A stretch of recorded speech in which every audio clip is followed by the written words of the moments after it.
The children of Israel had been journeying for 40 long years. They were led by Moses, a faithful servant of God.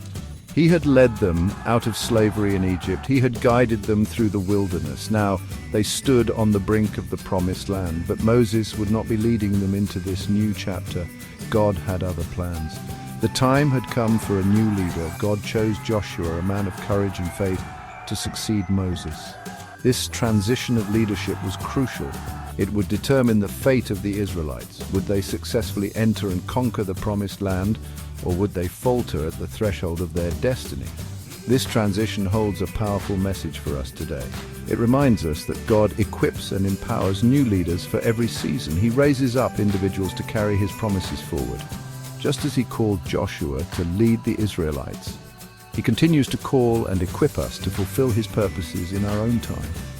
The story of Joshua's leadership is a testament to God's faithfulness.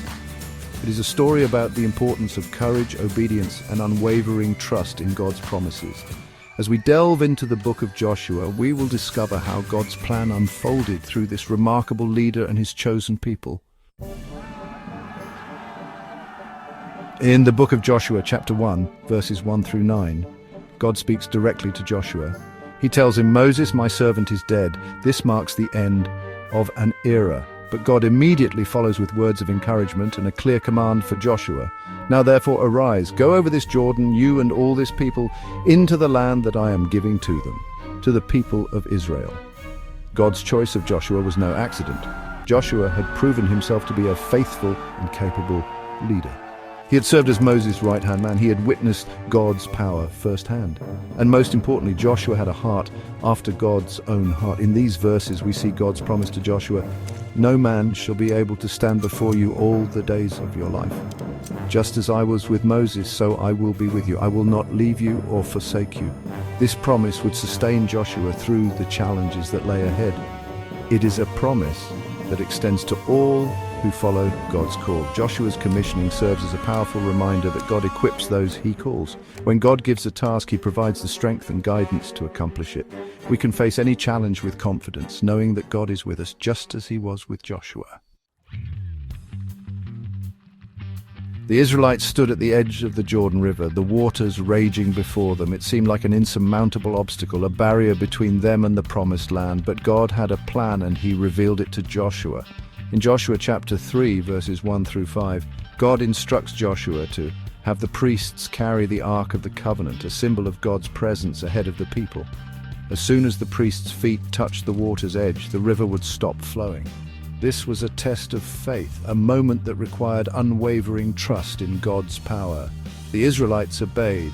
As the priests stepped into the Jordan, the waters miraculously parted. The riverbed was dry, allowing the entire nation to cross over safely. This event, recorded in Joshua chapter 3, verse 1 through to chapter 5, verse 12, was a powerful demonstration of God's faithfulness to his promises.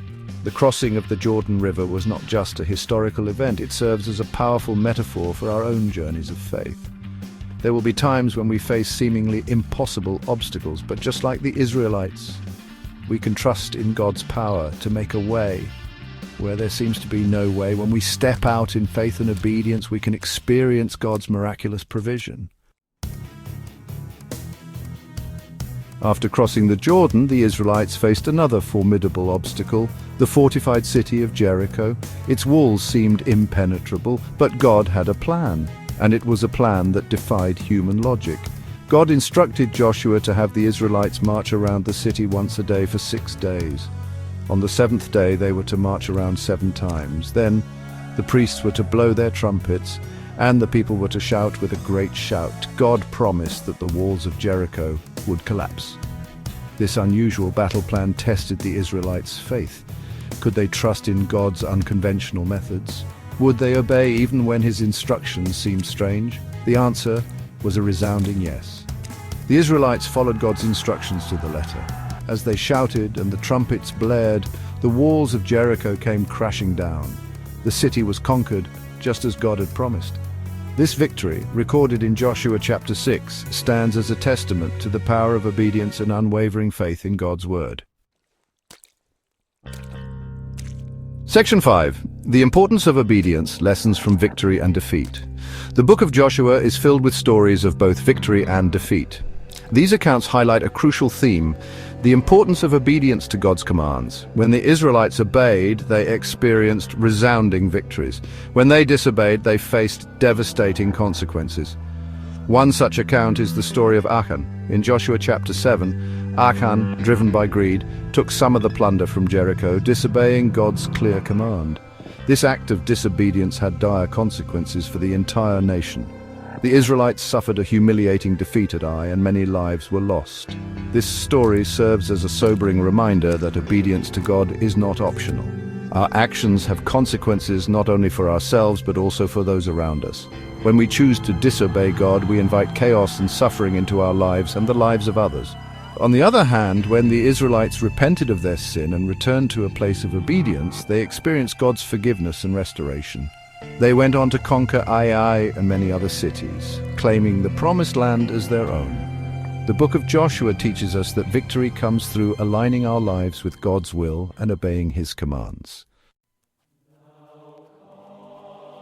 Section 6. The allotment of the land, dividing the inheritance. After the conquest of Canaan, Joshua oversaw the division of the land among the 12 tribes of Israel. This was no small task.